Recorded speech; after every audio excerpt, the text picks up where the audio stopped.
Hey, Hello. very exciting. Nice As that counts wasn't it? down, I always feel like Artemis. We're about to take off like a rocket. Brilliant. Well, thank you everyone who's joined so far. If we keep hearing doorbells, I don't know if you're hearing that or maybe just we are. We're getting used to doing a meet with so many people. The last time I did one of these was back in lockdown, but meetings come a long way since then. So welcome. Thank you so much for coming. We're going to keep this really, I don't know, according to time today, because we've got 1 hour. We're going to respect 1 hour and hopefully get through everything in that time. And we've got a lot to get through. So this is Gemini whole staff live training. I can see some people, maybe your whole school's in one room, maybe you're joining individually. But however you're here, welcome. My name is Luke. I used to be a primary school teacher in Newham, and I'm now the Google for Education Programs and Communities Lead. And I'm joined by... Hello, I'm Roddy. I'm the Group Head of Digital Skills at Windsor Forest Colleges Group. So I teach English GCSE to 16 to 19-year-olds. So that's very much my teaching experience.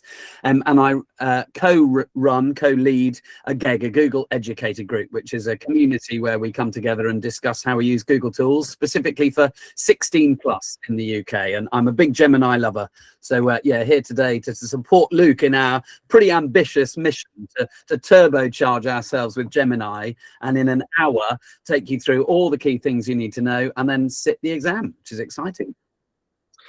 Fantastic. So the agenda for today, we're going to first of all do a quick 5 to 10 minutes introduction to generative AI in education, and Google, the way Google can support with that.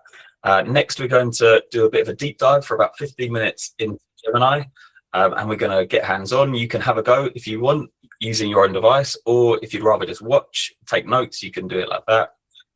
And then we're going to look at NotebookLM, which is another one of Google's really powerful tools, find out how you can use that in education.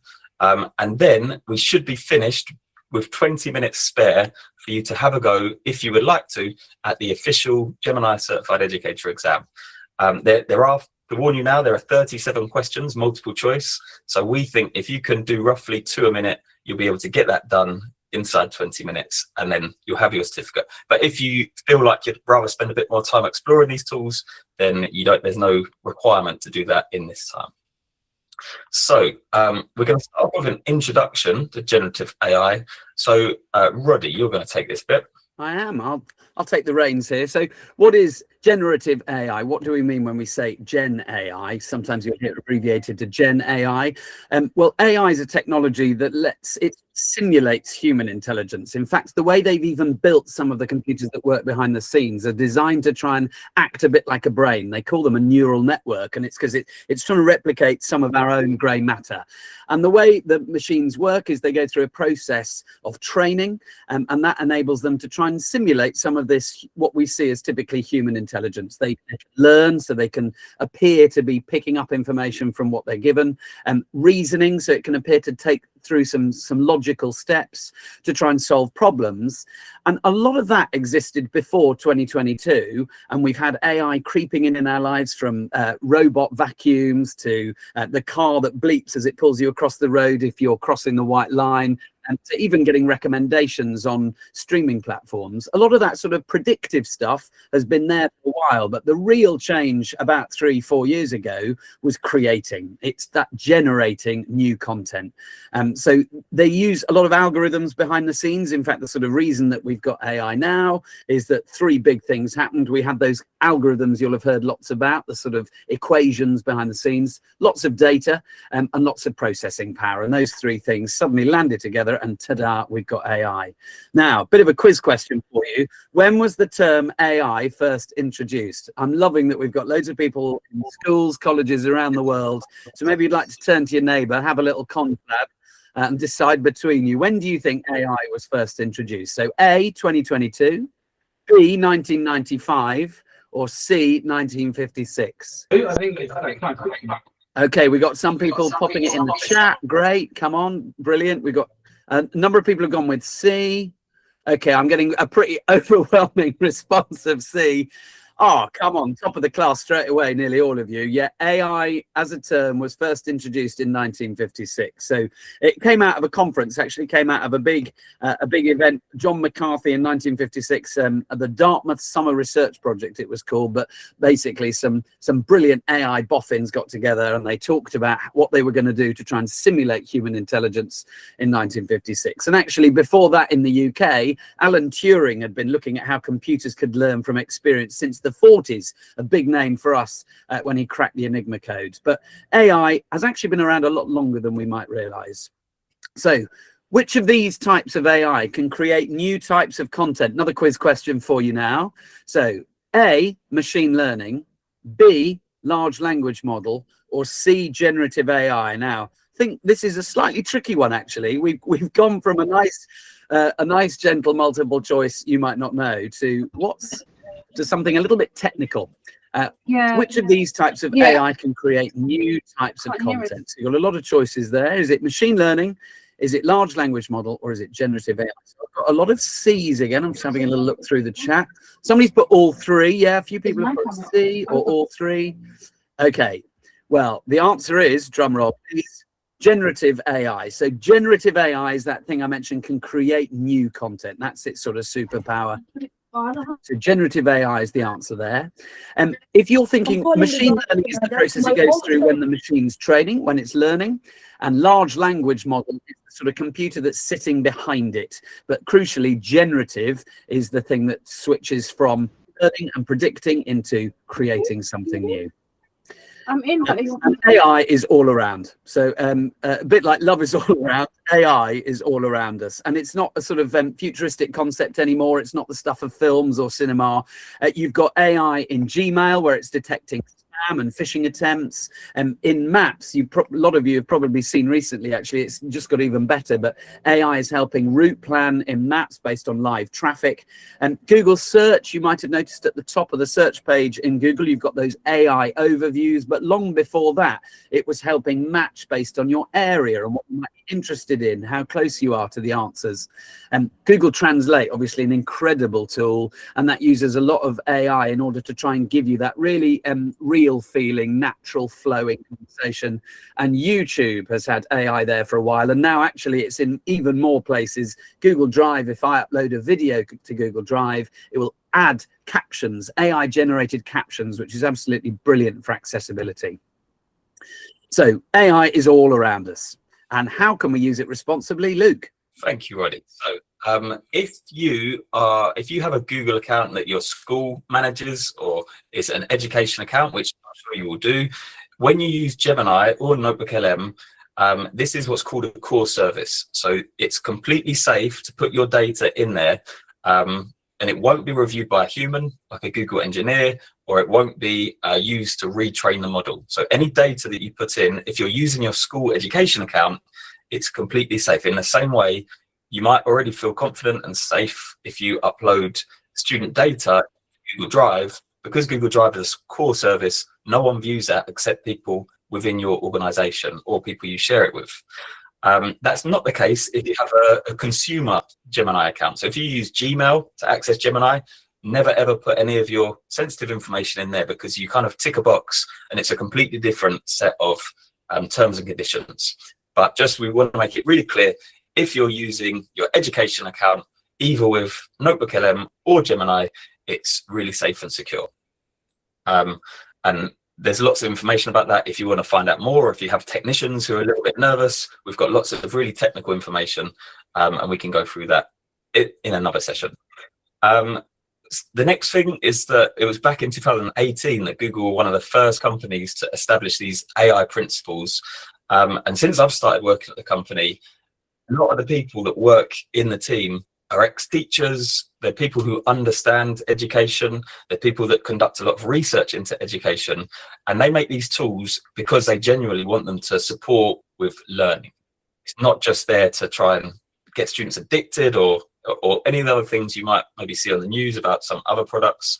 They're built with these kind of AI principles in mind. So we're going to explore some in a minute. And I'll put a timer, and I can see it's down to 30 seconds. This is for our intro. So we're going to really try and stick to these timings that I said. So just very quickly, this might come up in the exam at the end, so I just want to mention these are 3 areas of things that can go wrong when using AI chatbots. Not just Gemini, any of the AI chatbots that are out there. Sometimes it reflects bias. That's because this is AI is built on vast amounts of data taken from the internet over a period of years and years.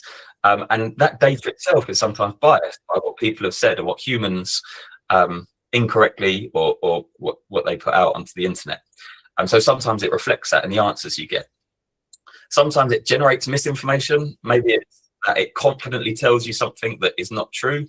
And that can happen. So it's important that we're discerning when we're reading the outputs to check that they are correct. And we've got a tool that Roddy's going to show in a moment that can help that with built into Gemini. And hallucinations is when this happens less and less, I'm finding, but sometimes it just seems to put something that doesn't make sense and it's quite clearly incorrect. So there are 3 kind of things you need to watch out for when you're using AI. And at Google, we have this saying, it's about the teacher in the loop. So whenever you use AI to support you, you would never just put that straight in front of your students or, put that letter that is written, send it to parents. You would check it first yourself. So you're going to show this in a minute, aren't you, Roddy, about how you can double check your responses. And this is just a quote from the very top of Google that says, AI can never replace the expertise, knowledge, or creativity of an educator, but it can be a helpful tool to enhance and enrich teaching and learning experiences. And that's what I'm hoping by the end of this session today, you're going to come away with lots of little ideas about ways you could incorporate this into your practice. So next, we're going to dive into Gemini. So Roddy, over to you. You're on mute. Absolutely. I was about to share my screen and then I realized I've got one more slide to cover, which is before we look at actually prompting in Gemini, there is actually a lot of different advice about how you can prompt well. So you'll see some people will share a prompt that looks 14 pages long and you think, oh my giddy aunt, do I need to have a PhD in computer science to know how to do this? No, you can start simple. 21 words is the sweet spot on a good prompt. But it's useful to know some of the ingredients that you should include. So some of these won't always be necessary, but some you'll think, that's worth including. So the task you want it to do is obviously an essential ingredient. What you want to get out of your AI chatbot, in this case, Gemini, what we're going to get out of Gemini. The format is necessary. It can be useful. It's not always necessary, but the format you want it output in. I always love asking for bullet points. So it might be, give me a 2-hour lesson plan in bullet points. The context is if there's anything necessary for it to hold in its sort of virtual memory whilst it's processing your prompt that could be useful. So for me, that would be, I'm teaching 16 to 19-year-olds English GCSE. So I'm telling it whereabouts, and GCSE, it's probably going to guess this is a UK-based course. So I could even put in the UK so that it knows that it's to use British English. Now, you can give it a persona or a role look. So you can say, actually, it would be really useful for you to act as an expert educator. That's more useful for some prompts than others. And if you've got examples of the kinds of output you want, then you can use you can give it a model of something in order to use essentially to use in its tank to create something along those lines. So if you've got a worksheet and you want a new worksheet in the same zone, in the same mode, then you can give it the original worksheet and say, make one a bit like this. So the key ones there for me really are the task, the format of the output, and any context. And then the persona can be useful, and the examples if you've already got one to go. But now I'm going to jump in and share my screen. Here's my Gemini screen. So this is the classic screen, the classic Gemini chat screen. You can get here from any Google page. In the top right-hand corner of any Google page, you can go to the 9 dots, the waffle, and you can up here, look in the waffle. You can go and find Gemini is right there for you, ready to jump in. So Gemini is right there for you on any Google page. And then once you're in Gemini, you'll see that you've got a space to type your prompt. This is where we've got our master prompt ready to go. We're going to put, write me a 2-hour lesson plan for a GCSE English language lesson with 16 to 19-year-olds in the UK. Use British English. Now, there might be other things here that I need to mention, like make it about creative writing, paper 1, question 5, focus on SPAG, spelling, punctuation and grammar. Now, before I press go, I'm going to have a look at what else we've got here at our disposal. You'll see you've got along the bottom here some offers: create an image, create music. These are just here for inspiration. You don't have to click any of those. Before that though, look, we've got this plus here. And the plus, one of the great things about using Google Gemini is that, of course, it connects to all of your workspace. It's connected through all of your files at school or college. So you can click plus and not just upload files from the computer you're working on, but even add them straight in from your drive. So if, for example, you've got the slides from another lesson, you can click add from drive, and then you can go and find the resource it is that you want to share, and you can attach it into the conversation, into the Gemini prompt. So you can click the plus button and you can drive and even upload files. You've then got a series of tools. So these are here at your disposal. These are lovely little adjustments that mean that you can get a slightly different prompt out of it, a slightly different output, sorry, out of your prompt. So there's create music down here, which is really exciting. That's pretty new. You can get a track out of it. Luke's going to give us a sample of one of those in a minute. You can create video. So that's something that lets you generate an 8-second video, and those are getting even more powerful by the day. If you have AI Pro, just to mention.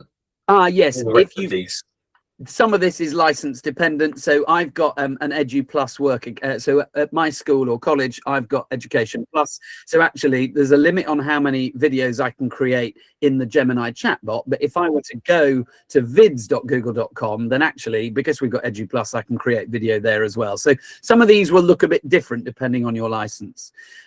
Deep research is a bit like having a personal assistant that you send away for a couple of hours to go and compile a 25-page report, except I think any human that could do that in a couple of hours would be superhuman. Gemini might take 5, 10, 15 minutes to do that, but essentially you give it a task to go away and research something. So it might be to find out all of the different exam boards that teach your subject so that you can evaluate whether you're using the right exam board. And it will go away and scope them out. Before it does, though, it gives you a little plan. Is this the kind of thing you want me to do? And if it looks right, you say yes. And if it looks like it needs some tweaks, you edit it before you press go. You get about 5 goes on the Sweet Machine, that Sweet Machine each month. Canvas is something that can create interactive outputs. So that's something that will spin up a little side panel and start to generate code. It'll start creating code in the background. You don't need to be the coder, it's generating it for you. And what that will let you do is create little interactive activities that you can embed on Google Sites, or even just play there right there inside your tab. So I've used that before, for example, to great effect. I've created whole websites, but also I've created little interactive activities to help some students with literacy. Creating image, pretty straightforward. It'll generate you an image, and then you can refine the image to get it the way you want it. And guided learning is something that takes the respondent, takes the person, it might be you, or if you're sharing this conversation with somebody else. Guided learning is something that will not just give you the answer, it will prompt you with questions to make you think about the answer and try and help you arrive at the answer yourself. And Luke, there's a clever link to be able to, a little URL trick for that, isn't there? Yes, I think it's gemini.google.com/guided-learning. But yeah, I'll find that and I'll put it in the chat. Okay, great. So yeah, in fact, I think I've just got it here. So yeah, it's a really useful feature. So you can in the link you can actually turn on guided learning. So /guided-learning, and that means that it won't just give you the answer. It actually talks to a slightly different model called LearnLM, and that's one that's been pedagogically trained. So rather than sort of rubbing its hands and going, "Oh, well done, Luke, what a brilliant question," and giving you the answer straight away, it goes, "Interesting question, Luke. Have you thought about X, Y, Z?" And it will step you through each of those. So those are some of those tools available to us. And then over here on the right, you get to choose the model you're using. So Gemini 3, one of the best models in the world, has got the ability to give you a fast response. So that might not be the world's greatest response, but it will very quickly serve you. So if actually you're asking it to summarize some text, it'll do a great job. If you're giving it a huge spreadsheet, you probably need something that's going to reason through it a little bit more slowly. easily. So thinking will help you solve complex problems. It doesn't race to the door to submit its homework in quite the same way. Whereas Pro is really great for writing code. And if you use Nano Banana, the image generator, with Pro, you're going to get an even better offer. And so I'm going to try this. I'm going to try this prompt on fast. I'm going to hit go, and then it will start to generate the response. Here's my response coming. It's writing me a 2-hour overview of a lesson, which this is all looking great. Yep, lovely. Lovely. We're going to be doing some punctuation. Now, obviously, any AI output needs a human expertise on top of this. It needs us to bring ourselves to the party. We're the checkers. So it's only ever a sort of 70, 80% first draft. I'm going to want to adjust this, but it's done me a great job. And now I can just here, look, click the 3 dots and export that straight to a Google Doc. So this is a really lovely way to get the content straight out into my Google Drive. I've got that as a doc. I could print it, and that's a nice place to edit it. And as you click that button, it will let you know in the bottom right-hand corner once it's made it. So it tells you it's creating the document, and then in a few seconds it will say document made and even give me a link for it. And then I can click that, bounce out, and go and edit the output.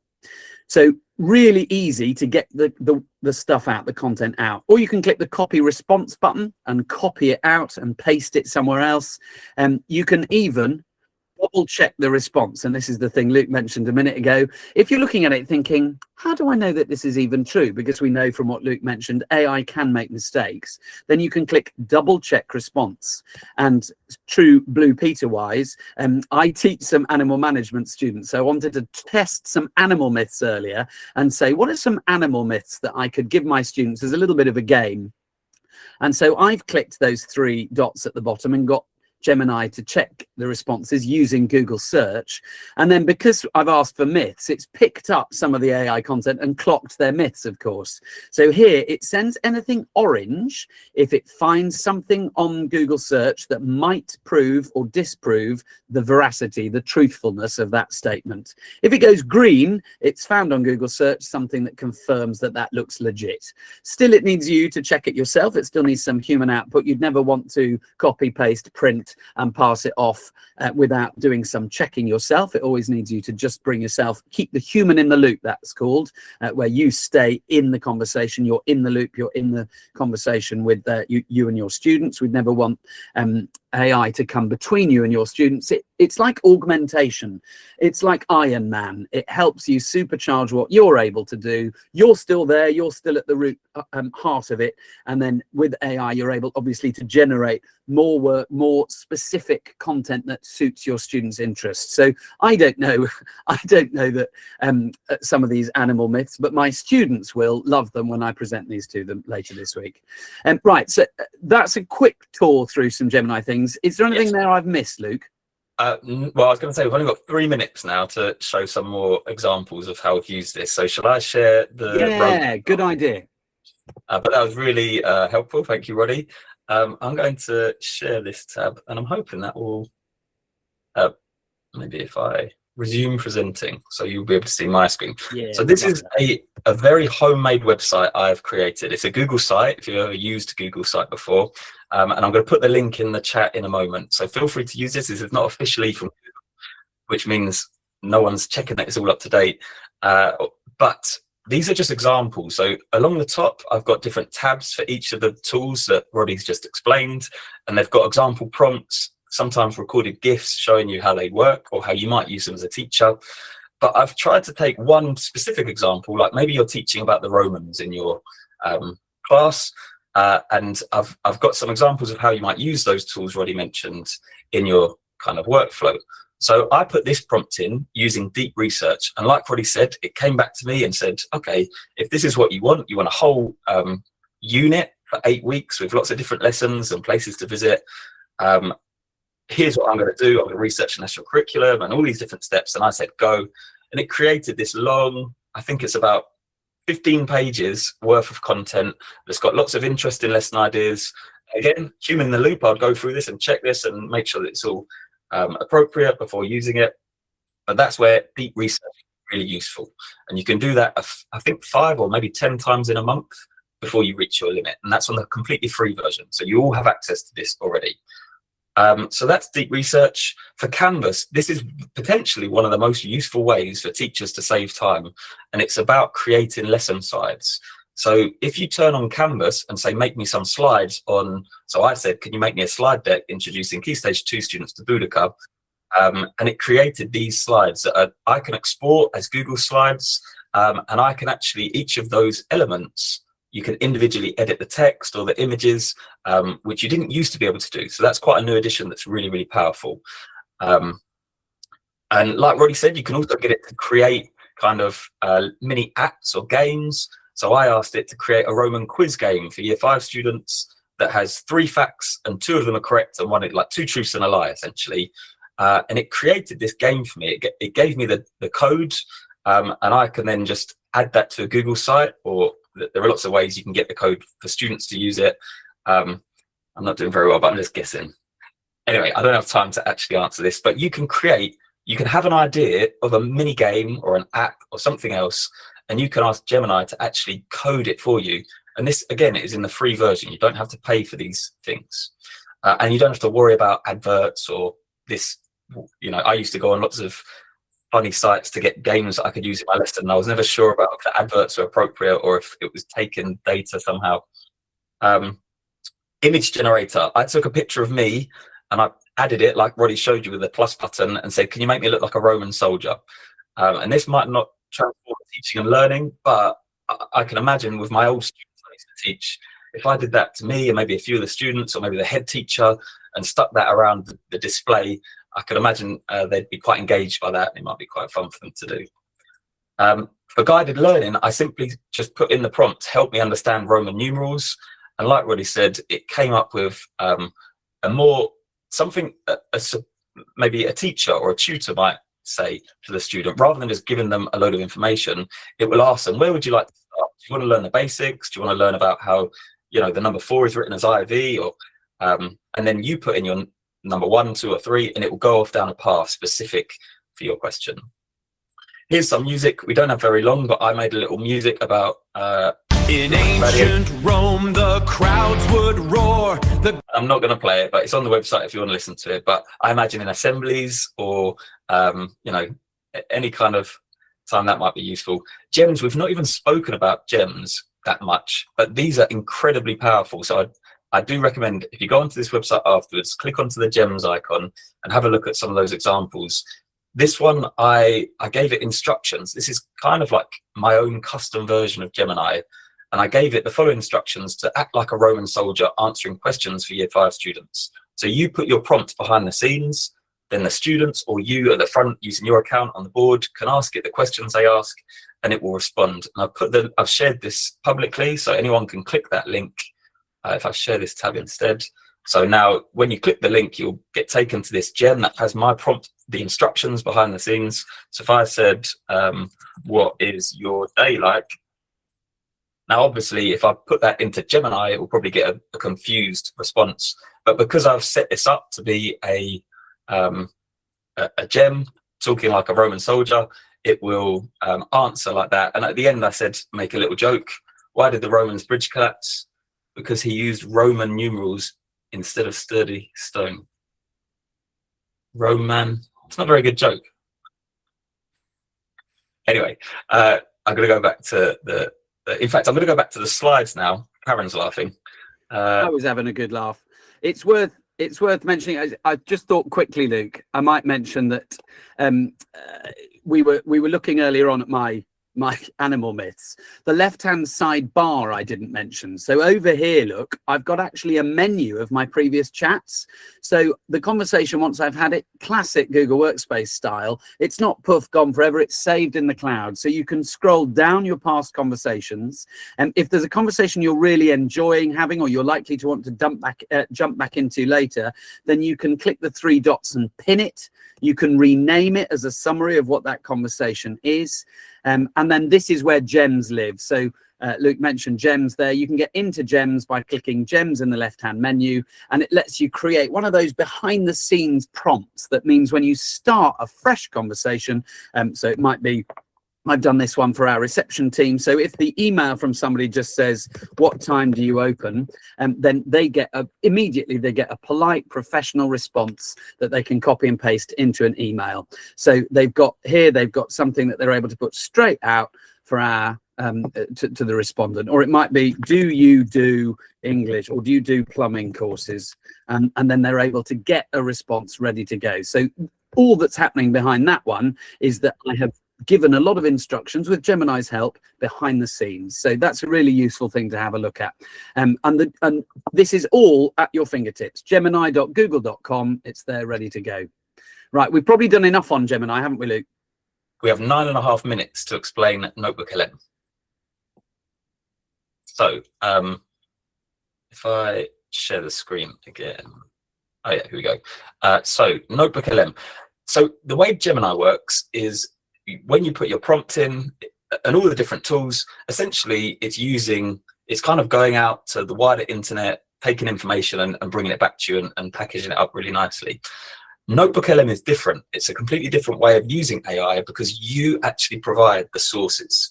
So it won't go outside of the kind of parameters you set. So you could put in things like a PDF or a YouTube video or audio recording. You put the sources in there, and then you can ask questions based on those sources, and it will only answer based on what you provided.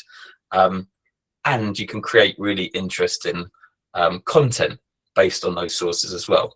So the best thing to do is just to show you what NotebookLM looks like. Again, it's on I put the link to my kind of demo website in the chat, which you're welcome to have a look at. We are going to have a look. Were you going to do an example already, or shall I? I've got one all to do with the Romans. Me. Go for it. Go for it. Show us a Romans one, and then I'll show you one I've done with the all about AI. I'm going to share this tab. So what I've done here, if I just show you from NotebookLM, when you first go to notebooklm.google.com, when you click plus to create a new notebook, it will ask you for the sources. And you can upload files from your computer, you can add websites or links, you can add things from your Google Drive, or it could just be text that you've copied. And you can have up to, I think it's just increased to 100 sources per notebook. This is really, really useful for big chunky documents. Maybe if it is your policy from your school, maybe it's government updates, Ofsted, or any of the kind of big documents that you need to, or you're supposed to read or prepare materials on. NotebookLM can be really, really useful. I'm going to show you an example where I actually put in that I only used one source in this example, and this was actually a deep research, that big report, that 15-page report that I got from Gemini. So I put that into NotebookLM, and you can ask questions over here, a bit like we did in the prompt area in Gemini, and it will, so for example, here I said, these are example questions. What was daily life like for a Roman legionary in Britain? And it will answer you based on your source. So this time it won't, the difference between Gemini, it won't go off and search the internet. It will only find the answers from the sources or the source you provided. And it will give you a little number next to each thing it says. So for example, here it says number 1, and it shows you where in your source it got that information referenced. We're seeing a lot of schools really making the most of this with students because they can kind of trust it to rely on the content they've provided to the students. So NotebookLM is a really, really powerful resource for use in education, and something that I definitely recommend you have a go play around with. Over on the right hand side, this is where you can actually create some really, really useful content. So things like an audio overview. If I click this little arrow here, you can turn your source into a kind of engaging podcast, and you can choose how short it would be, or if it will be the default length. You can decide if you want it to be a debate. So I could say I want to debate and debate about whether the Romans come into Britain was a good thing or a bad thing, or whatever it might be. You can focus the podcast on that, or you can just generate it. And this is, you may have noticed it's got this red dog food. This is because I've got a Google corporate account. Sometimes we have features before they get released to everyone else. Yeah, and one of the most requested things on here, if you've done this before, is to have English accents. So they are coming very soon, or regional accents. I'm going to show you what that kind of sounds like, because here's one I prepared earlier. Here's all the content I made. So if I click on this and I click play, Merseyside today. Yeah, just completely mundane. Exactly. You have got the radio on, you are looking out at the hedgerows. So you get the idea. We're not going to listen to that. But if that was something you think is really useful, you could download that. You could share that with your students. That could be something they listen to as part of their homework, or even a pre-lesson. Or it could be something, if this is a big document that the government have released and you need to listen to it or get your head around it, you could listen to that through your headphones as you're driving home from school, for example. Really useful in the UK cycle. We're coming into exam season, and I think all of the stuff that NotebookLM can generate is really useful for revision. The flashcards, the audio overviews, it's peak time for using some of that stuff based on your teaching content, based on the stuff that you know is safe and secure in NotebookLM. Yeah, and it's really easy to share this to Google Classroom. You have to have NotebookLM or Gemini, whatever you're sharing with students. It has to be switched on for students, because the default is these tools are only accessible for over 18 accounts. So if you or your students can't access this, you just need to speak to your admin and get them to turn it on. But you obviously have to get permission if you want students to do that. So yeah, you can make flashcards, quizzes. The slide deck, again, is really powerful. So here's the first slide deck I created, and I asked it to, I can't remember what I asked it, but you can see it made some nice kind of beautiful slides here that I could use. And they've got this new feature where you can revise individual slides, and you can write prompts to say, actually, I want you to change this slide, make the title a bit larger, or change the wording. And you can do that slide by slide, because previously you had to kind of reprompt the whole thing. You can also make videos. And again, this could be really nice if you had a student who wasn't in for one of your lessons. You could take your lesson slides that you've already prepared, maybe your lesson plan, and put those in as sources, create a video. Hello everyone and welcome. We are so excited to give you a sneak peek into the incredible journey your children in year. So yeah, I think for this one I prompted it to say, can you make a video for parents? So I can show the prompt, make an introduction video to share with parents about their unit their children will study in for the next 8 weeks. So there are lots of ways you could use this. Infographics are really, really powerful as well. So I created this infographic. I asked for it to be portrait. I thought this could be kind of like a poster that maybe I could put up on my display. And I was quite blown away by the kind of content, the detail, the nice style of this image. So there's, again, you can reprompt this if there are bits that you're not too keen on. So NotebookLM, really, we could spend a whole hour, probably 2 hours, just diving into all the features of NotebookLM. It's incredibly powerful. You can create these notebooks. It's completely free. It's completely safe to do it with your education account. My advice is to just go and have a play around with this, because we're going to be pausing in a minute. Have I missed anything, Roddy? No, I was just going to say it's a lovely intuitive layout. I saw one of the creators of NotebookLM on a LinkedIn post showed a sketch of his original idea, and the fact that on the left-hand side it's got the inputs. So there's the sources on the left, and Luke's just got one there, and it's been able to use it. The middle is your chat, and that chat now stays. So the conversation that you have with the notebook stays there, and then on the right-hand side you've got the outputs. Is a really nice logical flow, and this became known as the podcast one because of those audio overviews, but then since then those video overviews, really useful.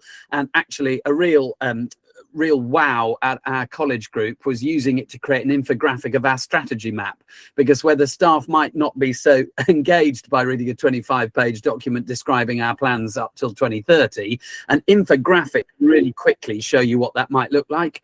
I'm just going to, if I can, Luke, I'm just going to very quickly show one of those. So I've got here, look, I did one about AI, UK safety standards. The department here has just changed some of what it would like to would like teachers to do.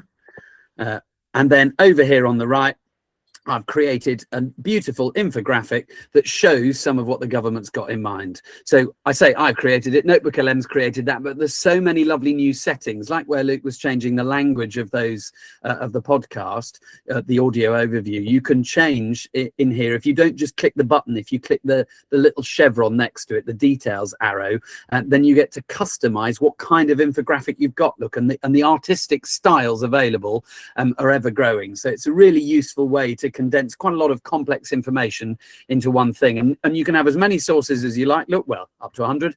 You can have quite a lot, or you could just have one, and you know it's grounded in just that information. So it's a really powerful tool. Brilliant. Like, we'd love to spend more time talking about this, but like we said at the start, we are trying to get this so that you've got 20 minutes now to have a go if you would like to face the certified exam. If I share this tab, so when you click the link that I've just shared in the chat, educertifications.google. These exams are currently free. That we're looking at the Gemini one, but there's also an exam for level 1 and level 2 that there are lots of webinars coming up about that. But if you go on to register for an exam, and then you go to Gemini Educator, there are 37 multiple choice questions. So like I said, to do that in 20 minutes, you're gonna have to be quite swift. If you feel like you would rather maybe spend that 20 minutes exploring these tools and having a go, that's it's up to you or your school or your institution. On the other hand, this is an official accreditation you can add to your CV and your professional development portfolio. And some of the questions are true or false, so you might be able to get through them more quickly. I reckon we can do it. I'm feeling confident, Luke. I'm going to give it a go as well. I'm going to go along. I'm going to go just to test if we can do it in 20 minutes. I'm going to give it a go. And we're here if anyone wants to ask questions, maybe not cheating the exam questions, but maybe if anyone's got anything that we've mentioned that you'd like further info on or another little demo of, we're here. We're at your disposal to support in the rest of this CPD hour. Yep. So I'm going to put that link on the screen, on the slides, make it really big, and we'll be here for the next 20 minutes. Feel free to turn your camera off and get on with this. So I'm going to share this tab instead. You absolutely can do the exam at a later time. Somebody was just checking there. Zaina was checking. Can you do it another time? Yep, feel free. If actually information overload in 40 minutes because we've just got excited about Gemini and you'd rather do it in your own time later, feel free.